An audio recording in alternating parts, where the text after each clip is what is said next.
పడిలేచే కడలి తరంగం ఆమె. ఒక్క దెబ్బ కొట్టిందంటే ప్రత్యర్థుల కళ్ళు బైర్లు కమ్మి దిమ్మ తిరగాల్సింది. ఈసారి ఒలింపిక్స్ లో ఆమెకు అనూహ్య ఓటమి తప్పలేదు. ఆమె కన్నీటి పర్యంతమైనప్పటికీ మళ్లీ పుంజుకుని విజృంభించి తీరుతానని చెప్తున్నారు. ఓటమి గెలుపులు సహజమని, మళ్లీ గెలుస్తానని వరల్డ్ ఛాంపియన్ నిఖత్ జరీన్ చెప్తున్నారు. 0-5 తేడాతో నిఖత్ ఓడిపోయారు. తొలి బౌట్ లో జర్మనీ బాక్సర్ పై గెలిచి రౌండ్ ఆఫ్ 16 లో అడుగుపెట్టిన నిఖత్ రెండో మ్యాచ్ లో ఓడిపోయారు.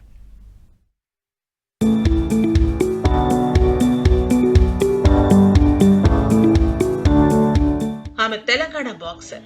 అనేక టోర్నమెంట్లలో విజయంతో ఆమె విశ్వవిఖ్యాతమయ్యారు. ఈసారి ప్యారిస్ ఒలింపిక్స్ లో బాక్సింగ్ నుంచి ఖచ్చితంగా ఓ మెడల్ తెస్తుందనుకున్న నిఖత్ జరీన్ క్వార్టర్ ఫైనల్ కూడా చేరుకోలేకపోయారు.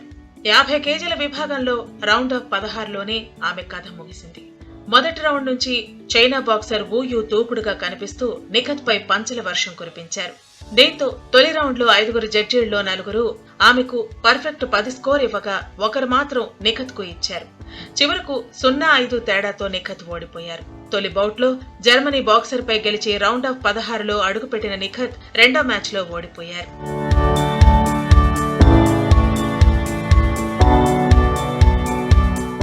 ఓడిపోయిన వెంటనే విధి వక్రీకరించిందంటూ నిఖత్ కన్నీటి పర్యంతమయ్యారు. ప్యారిస్ లో తాను పూర్తిగా నిరాశకు గురయ్యానని ఆమె చెప్పుకున్నారు.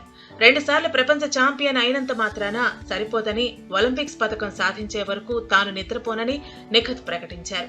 అంతం కాదిది, ఆరంభం మాత్రమేనని నిఖత్ ప్రకటించారు.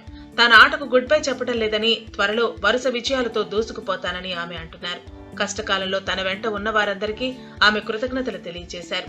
తన చిరకాల వాంఛను నెరవేర్చుకోకుండా బాక్సింగ్ రింగ్ నుంచి వెనుతిరిగే ప్రసక్తే లేదని ఆమె కుండబద్దలు కొట్టారు. నిఖత్ త్వరలోనే ఆడపులిలా దూసుకుపోతారని ఆమె గురించి తెలిసిన వాళ్లు జోస్యం చెబుతున్నారు. ఓడినప్పుడల్లా పడిలేచే కడలి తరంగల్లా ఆమె ఎగసిపడతారని అంటున్నారు. ఒలింపిక్స్ లో ఓటమి ఒక టెక్నికల్ ప్రాబ్లం మాత్రమేనని, త్వరలోనే నిఖత్ అసలు సత్తా చూపుతారని వాదించే అభిమానులు ఉన్నారు. ప్యారిస్ లో నిరాశపరిచానని బాధపడుతున్న నిఖత్ ను ఓదార్చాల్సిన బాధ్యత ప్రతి ఒక్క క్రీడాభిమానిపై ఉందని వాదిస్తున్నారు. అంటే సీడింగ్ నెంబర్ 1 తో ఫస్ట్ సెకండ్ బౌట్ పడింది. సో డ్రా స్టఫ్ పడాయి. సో అంటే ఫ్రమ్ మై సైడ్ నేను బెస్ట్ ఇచ్చాను. అన్ఫార్చునేట్లీ డిసిజన్ నా ఫేవర్లో రాలే. But it's fine. అందరూ మిస్టేక్స్తోనే నేర్చుకుంటారు. So I will also learn from my mistakes and I will come back stronger. Thank you. 1996 June 12న నిజామాబాద్ లో పుట్టిన నిఖత్ కు పథకాలు కొత్తేమీ కాదు. 13 ఏళ్ల వయసులోనే బాక్సింగ్ రింగ్ లోకి అడుగుపెట్టిన నిఖత్ ఎల్లప్పుడూ మేరీ కోమ్ ను ఆదర్శంగా తీసుకున్నారు. హైదరాబాద్ లోని ఏవీ డిగ్రీ కాలేజీలో డిగ్రీ చదువుతున్న సమయంలో జలంధర్ లో జరిగిన అఖిల భారత అంతర్ విశ్వవిద్యాలయ పోటీల్లో ఆమె బెస్ట్ బాక్సర్ ఛాంపియన్షిప్ సాధించారు. 2015లో అసోంలో జరిగిన 16వ senior women national boxing championship లో ఆమె స్వర్ణ పథకం పొందారు. అంతకుముందు 2011లో అంటియాలాలో నిర్వహించిన AIBA women's youth and junior world championship లో ఆమె బంగారు పథకాన్ని సాధించారు. 2022 మే 19న ఇస్తాంబుల్లో జరిగిన ప్రపంచ బాక్సింగ్ ఛాంపియన్షిప్ లో నిఖత్ జరీన్ స్వర్ణ పథకం గెలిచారు.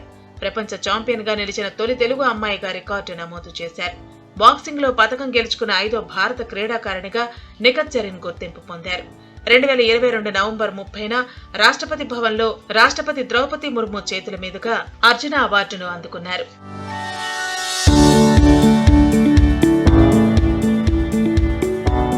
మరో 4 ఏళ్లు నిఖత్ కు సవాలుగా పరిణమిస్తాయి. అంతర్జాతీయ పోటీల్లో పాల్గొంటూనే ఆమె వచ్చే ఒలింపిక్స్ కు సిద్ధం కావాల్సి ఉంటుంది.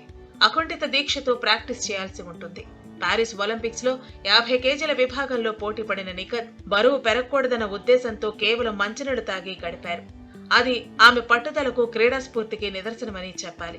ఇకపై కూడా అదే స్ఫూర్తిని కొనసాగిస్తూ ఆమె మరో ముఖ్యమైన పథకం కోసం పోటీ పడాలని ఎదురు చూద్దాం.